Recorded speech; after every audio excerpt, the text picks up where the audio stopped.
cümə günüdür. İlahi, əllərimizi naümid qaytarma. Amin deyən dilləri lav öldürmə. Bağışlamamış bizi bu dünyadan aparma.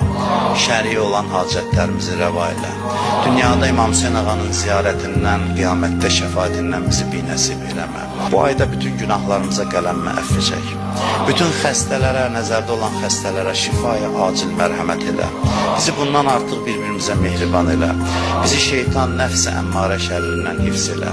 Şəhidlərimizi Kərbəla şəhidləri ilə məşhur elə. Gələn günlərimizi keçən günlərimizdən xeyir elə.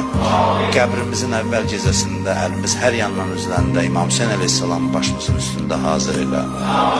Hər kimin bu məclisdə nə hacəti var, nə dərdi var, qəlblərdən özün xəbərdarsan. Sən and verirəm İmam Hüseynə, Babul Həvaic Həzrət Əbəlfəs hörmətinə, bizim hamımızın dərdlərimizə dərman elə. Bizi bu cümə günündə öz evindən əliboş naümid yola salma. İmam Zaman ağanın zuhurunu tez elə.